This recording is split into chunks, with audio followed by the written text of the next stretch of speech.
आज की बढ़ते हुए कंपटीशन के दौर में हमें ये सब जानने की ज़रूरत है कि जो प्रिपरेशन की जाती है एग्ज़ाम की, वो कैसे की जाती है, उसके बेसिक्स क्या-क्या हैं और वो क्या-क्या चीज़ें हैं जिन्हें फॉलो करने के बाद कुछ लोग तो 1 साल 2 साल में ही अपने एग्ज़ाम को क्रैक कर लेते हैं, अपने चाहे हुए लक्ष्य को पा लेते हैं और कुछ लोग ऐसे होते हैं जो सालों साल लगे रहते हैं, अच्छा नॉलेज भी होता है उनके पास, लेकिन वो बेचारे किसी कारण से अपने एग्ज़ाम को क्रैक नहीं कर पाते हैं। तो हम देखते हैं कि क्या-क्या बेसिक्स हैं गवर्नमेंट जॉब की प्रिपरेशन के। तो सबसे पहले बात आती है कि सिलेबस की, कि सिलेबस क्या-क्या होगा, किन-किन चीज़ों को पढ़ना होगा तैयारी के दौरान। तो जब शुरू करते हैं हम अपनी तैयारी, तो उसमें हम सबसे पहले शुरू करते हैं जनरल स्टडीज़ को पढ़ना। जनरल स्टडीज़ को पढ़ने में हम सबसे पहले शुरुआत करते हैं इतिहास पढ़ने से, हिस्ट्री। इतिहास, उसके बाद polity, geography, environment, science, economics, इन सब चीज़ों से मिलके जनरल स्टडीज़ का वो पार्ट तैयार होता है जो स्टैटिक पार्ट है। स्टैटिक कहने का मतलब ये है कि जो वो पार्ट जीएस का जो लगभग कम चेंज होता है, लगभग स्टैटिक रहता है, जो चेंज नहीं होता समय के साथ। साथ ही साथ कुछ मिसलेनियस सेक्शन भी इस तैयार आप कोई भी प्रीवियस ईयर पेपर उठा के देखेंगे किसी एग्ज़ाम का, तो उसमें बहुत सारे क्वेश्चन तो इतिहास, भूगोल, पॉलिटी से आते हैं। इसके अलावा कुछ सेक्शन ऐसा होता है, जैसे कौन सा इनाम किसे दिया गया, गवर्नमेंट की कौन सी स्कीम है, तो ये सब चीज़ें किस में आती हैं, ये सब चीज़ें मिसलेनियस सेक्शन में आती हैं, जिसमें आर्ट एंड कल्चर, कला और संस्कृति, जैसे कि कौन सा राज्य का कौन सा दृश्य है, नृत्य है, कौन सा संगीत कौन से राज्य में गाया जाता है, कौन से राज्य की कौन सी कला है, जैसे कि एग्जाम्पल के तौर पे कलमकारी कहाँ की कला है, मधुबनी पेंटिंग कहाँ पाई जाती है। ऐसे ही जनगणना से कई बार आपको क्वेश्चन देखने के लिए मिलेगा, सेंसस से क्वेश्चन देखने के लिए मिलेगा कि कौन सा राज्य है जहाँ सबसे ज़्यादा साक्षरता है, कौन सा राज्य है जहाँ की पॉपुलेशन डेंसिटी, जनसंख्या घनत्व तो सबसे ज़्यादा है, किस राज्य की पॉपुलेशन डेंसिटी सबसे कम है। तो ऐसे क्वेश्चन, किस राज्य में गेहूँ सबसे ज़्यादा उत्पादन होता है, किस राज्य में चावल सबसे ज़्यादा उत्पादन होता है, ये सब क्वेश्चन हमें मिसलिनियस सेक्शन में हम कवर करेंगे अपने अंदर। इसमें इसी के साथ साथ एक और पार्ट आता है करंट अफेयर्स का। करंट अफेयर्स में लगभग जो यूपीएससी को छोड़ दिया जाए तो जितने भी एग्ज़ाम इंडिया में होते हैं उसमें 4 से 5 महीने का करंट अफेयर्स आता है। तो इसके लिए आप रेफ़र कर सकते हैं किसी भी मैगज़ीन को, कोई भी मार्केट से मैगज़ीन उठा लीजिए, चाहे दृष्टि की ले लीजिए, चाहे विज़न की ले लीजिए, ये और चाहे और कोई प्रतियोगिता दर्पण की ले लीजिए। आप कोई भी मैगज़ीन, सारी मैगज़ीन दोनों भाषाओं में उपलब्ध हैं। आप चाहे हिस्ट्री के विद्यार्थी हैं, चाहे ज्योग्राफी के विद्यार्थी हैं, चाहे किसी भी सेक्शन के विद्यार्थी हैं, तो आपको ये जानने की ज़रूरत है कि करंट अफेयर्स भी आपके एग्ज़ाम में लगभग 30% का वेटेज रखता है।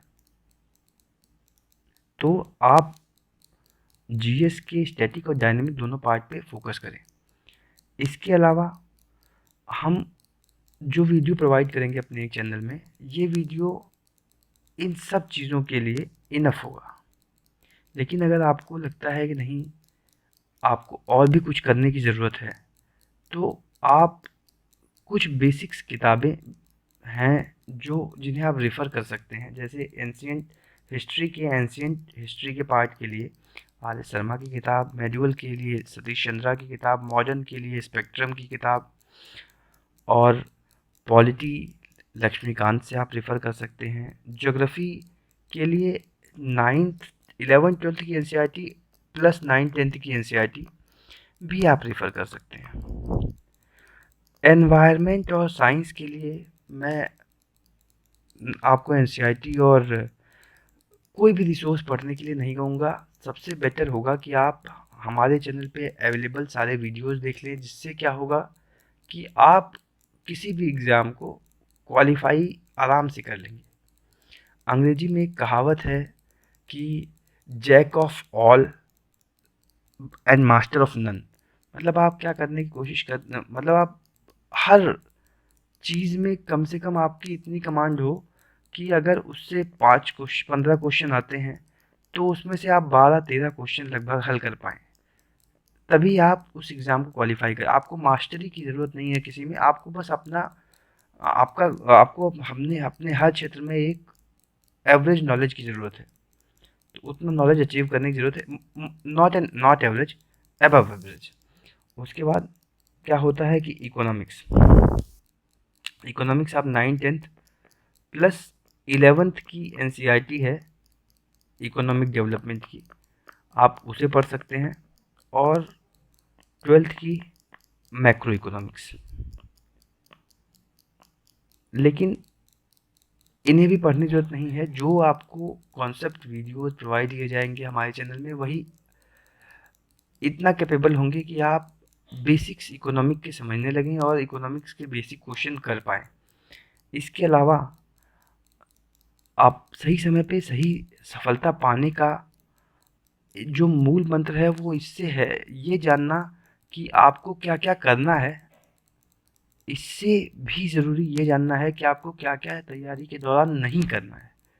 तो सबसे पहली बात है कि आपको, चाहे कोई भी, मतलब मार्केट में इस समय भरमार है रिसोर्सेज की, तो आपको पहले अपने रिसोर्सेज को लिमिटेड करना है, मिनिमाइज करना है।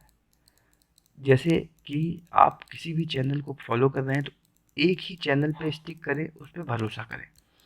उसके बाद क्या करें, अगर आपको लगता है कि नहीं और भी कुछ चीज़ें पढ़ने की ज़रूरत है, तो आप क्या करें कि उसकी बेसिक किताब पढ़ लें जो मैंने अभी बताई है। इसके बाद इंटरनेट का यूज़ कम करें, जितना कम हो सके इंटरनेट का यूज़ करें। उदाहरण के लिए बताता हूँ मैं कैसे अपना समय आपका ज़्यादा जाता है। आपने कभी देखा होगा कि आप किसी भी छोटी चीज़ के लिए आप सर्च करने के लिए मोबाइल उठाते हैं, और चाहते तो आप 2 मिनट में उसे पूरा कर सकते हैं, लेकिन उसमें घंटों लग जाता है। आप एक वीडियो देखते हैं, फिर और वीडियोस देखते हैं उससे रिलेटेड, और घूमते रहते हैं। तो कोशिश करिए कि अपने इंटरनेट यूज़ को मिनिमाइज़ करके रखिए। और इसके बाद हम देखते हैं कि क्या किया जाए। तो इन 2 चीज़ों पे फोकस करिए कि ये ना किया जाए। क्या किया जाए, तो आप ज़्यादा से ज़्यादा जो भी पढ़िए, जैसे हमारे द्वारा प्रोवाइड किए गए वीडियोस, कोई 10 मिनट का होगा, कोई 15 मिनट का, या जो भी उसकी स्ट्रेंथ हो, जो भी उसकी लेंथ हो, उसके अलावा आप क्या करिए, उस अपना वीडियो बना, उस वीडियो को बाद देखने के साथ आप अपनी नोट्स बना के रखिए। उससे क्या होगा कि रिवीजन के टाइम पे वो आपको हेल्प करेगा। क्योंकि आप खुद ही सोचिए कि आप कोई भी वीडियो को रिवीजन नहीं कर सकते हैं, क्योंकि रिवीजन में उतना टाइम नहीं दे सकते आप। आपके पास नोट्स रहेंगे, तो आपको मान लीजिए अगर 1 घंटे का वीडियो है और आपने उसके नोट्स बना लिए, अब क्या होगा कि इस नोट्स को मान लीजिए पहली बारी जब आप रिवाइज कर रहे हैं, तो पहली बारी रिवाइज करने में 40 मिनट लगे, फिर उसके बाद 20 मिनट लगेगा, फिर उसके बाद 10 मिनट लगेगा, फिर एक समय ऐसा आएगा कि आप 2 मिनट 5 मिनट में भी उस नोट्स को रिवाइज कर पाएंगे। तो इसलिए रिवीजन इज़ द की। किसी भी एग्ज़ाम को क्वालिफाई करने के लिए रिवीजन इज़ द की। इसके बाद रिवीजन करने के साथ साथ हमें क्या करना होता है, प्रीवियस ईयर क्वेश्चंस।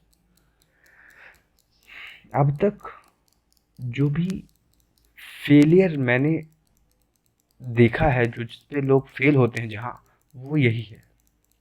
क्योंकि प्रीवियस ईयर क्वेश्चंस को सॉल्व करने के लिए चाहिए होता है करेज। क्यों करेज? क्यों? तो करेज इसलिए कि अगर आपने आपको परखा जाता है कि आपने जो पढ़ा है अब तक, वो आप समझ पाए हैं कि नहीं। यहाँ आपका डर, आपकी डर को आपसे आपको जीतना होता है।